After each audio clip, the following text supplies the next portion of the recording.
This is a short tutorial on how to use ProSim for process description capture. ProSim is a tool that implements IDEF3 method to capture the essence of business processes. Once you successfully install and start the ProSim tool, this is the window that you will see in your screen. As soon as the program starts, it automatically creates a project. It creates a scenario and calls it scenario number 1. First thing that you need to do is you need to go to the diagram, go to the diagram summary, and then change the name to whatever is your liking. In this case, we're going to call it coffee shop operations. Creator Dylan, version 1.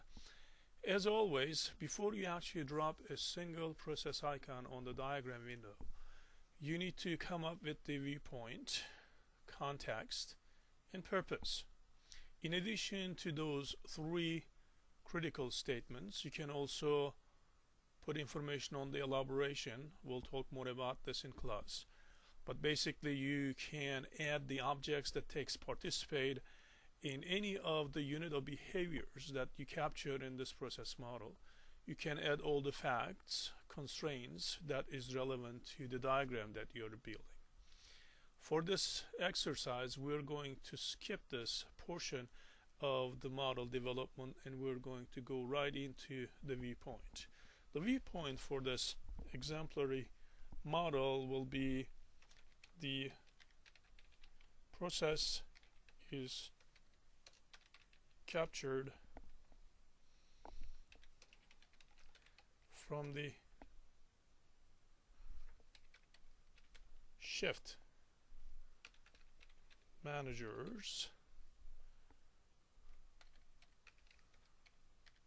point of view. Okay, that is our viewpoint. Let's go to the purpose. We can have multiple purposes. You can start the statement such as the purpose of developing this model is first to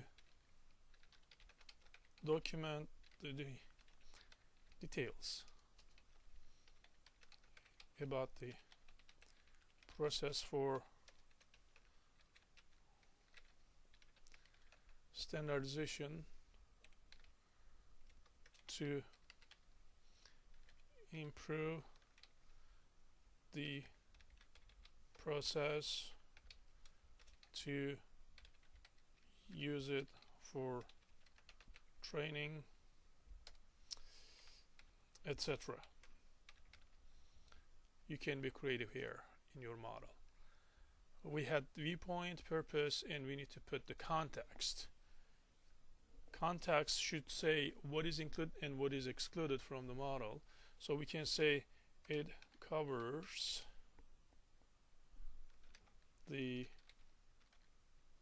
customer order details along with the inventory management activities. It excludes anything to do with accounting error and personnel management, something like that. Okay, now that we have the context, viewpoint, and purpose, we can start building our process model. This is the toolbar similar to AI0Win, where the shortcuts of carrying out actions is graphically represented. First thing we need to do is add a process. We'll call this process or unit of behavior as take the customer order. Okay, after taking the order, what do? Notice that it is selected. If I create a new one, it's going to automatically connect him to another. If it was not selected, it was going to create it as a separate process underneath the first one, so you have to go ahead and connect the two together. Okay, check for availability. Okay, after you check for availability, there are two outcomes. So we need a junction, a fan out junction here, and it's an exclusive OR junction. What I did is that I clicked on the context menu, which is the right mouse click, and switched from AND junction to an XOR junction. Okay, as it's selected, I'm going to add a process, and process will say, assuming that the items ordered by the customer is available, prepare the order, which includes probably coffee, cake, and sandwiches, whatever the customer ends up ordering. Another option would be that one or more of the things that the customer ordered may not be available in the store at that time. What you do, so the result of that condition is going to be ask for replacement. Okay, after you ask for replacement, you're going to go back and check for availability. At this point, because there is not a exclusive feedback in IDF3 methodology, we're going to create a go-to referent to check availability. Create the referent. It is created. When you say done, it will appear here. Select the source, press and hold shift, and click on the destination. You don't have to continue from this point on. This is actually a artificial representation of a feedback loop. Let's go back to our process and then continue on serve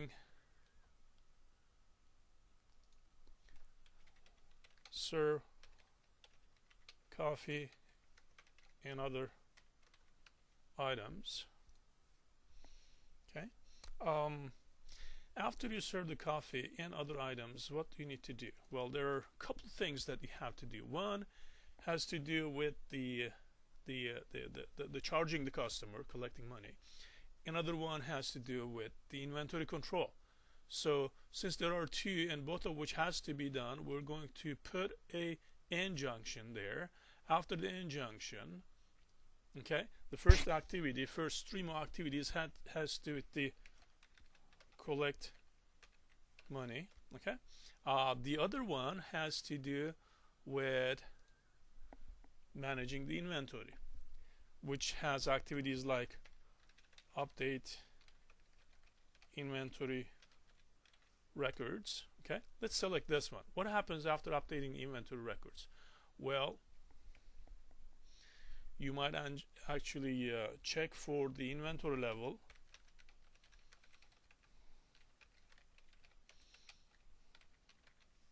for each item. If you find out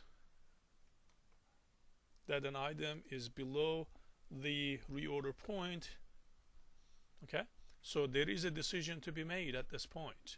We're going to put another junction in there. We're going to make it an XOR junction, and the activity that follows is going to be place a purchase order, right, or nothing. So at this point, we're going to connect a fin-in junction and turn it into an XOR junction so that we have a matching there. And do nothing is connecting this fan out junction into a fan-in junction without having anything to do in between. So you can select the source, push shift down, hold it down, and click on the destination. As you can see, this path means you don't have to do anything. This path means because some of the items are below the reorder point, you're going to place a purchase order with vendor. Okay, now collect money. In this, we're going to connect those. We started with an AND junction, so we're going to put a fin-in AND junction here, and then source connect to destination. Okay, so let's assume that we already completed the first level diagram. Let's create a decomposition. Let's select collect money and click on down arrow. It asks us a name for the decomposition. We'll call it collect money. Okay, at this point we're gonna start dropping the items in. Let's say collect cash, right? What else? Collect check. Are they connected? No, they are two separate things. Okay, collect charge, charging the credit card. Okay, let's break him. Well, we can have a junction, fan-out junction, and then let's break these, and then collect source. This is the source item. Push and hold shift key, click on the destination, click on the destination, click on the destination. Is this correct? End junction? Probably not. Either it's an XOR junction or a asynchronous OR junction. Let's make it asynchronous OR junction. Make sure that you start with a single object, single junction, single process, and end in a single diagram with a single object like a junction or a process. So in this case, we're going to have a fan in OR junction, and then connect all of these into it, and make sure that this is OR. This should also be asynchronous OR junction. Okay, let's go back up. As you can see, as soon as you create a decomposition for a process, you see a shadow around it. So it is a graphical representation of the decomposition attached to a single process at a higher level. Okay, in your homework you will create multiple of those as per the specification of the homework that you need to look at the Desire to Learn site. Now let's see how we can actually create we already create a referent. Let's create another one. Here, for instance, check for the inventory levels. Let's create a note referent that says what are the policy that we need to follow in checking for the inventory levels. Okay, in this case you need to go to the pool and say note, and then create a new one, and you can call it use the latest inventory control policies. Okay, create, done. Once you have the node, which is an object, you can create a referent to it. Select it, create referent, say done. Okay, let's see where that is. Let's grab it and move it, and we're going to attach it right into this one. As you can see, the image has changed and it automatically connects it to it. In your homework you have to have two different referents, and there are quite a few different types of those that you can create, and you need to use at least two different junctions. Once the diagrams are completed, for the printing purposes, you go to File, say Print, you select Project Summary, and then you select the entire project. You select Word Processing so that it would export everything into a RTF document, so you can copy and paste the images into your document. Okay, you click on OK. I would suggest you create a directory, call it ProSim files, okay, so that you would know everything that is created by this tool goes into a single location. Okay, say save. Now let's open that.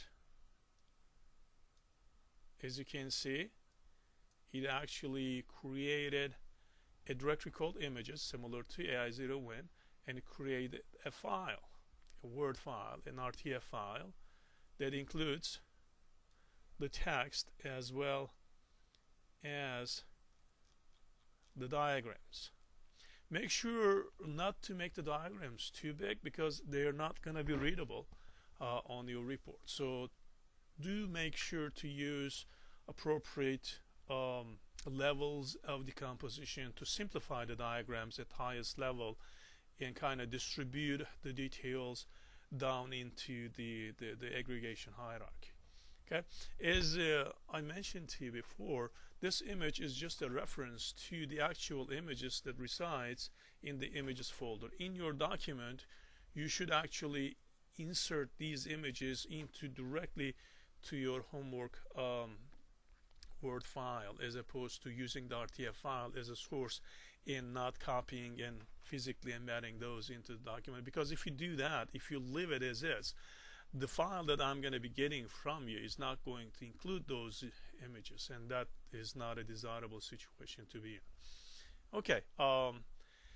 Additionally, I would suggest you to go through the options to see what else is available here. You can actually create OSTN diagrams relevant to the model that you're building. So a scenario can include process flow diagrams as well as OSTN diagrams. We'll talk more about OSTN diagrams in class, but your homework assignment does not require you to develop an OSTN diagram. If you want to study it, include one, that would be good, but it is not required.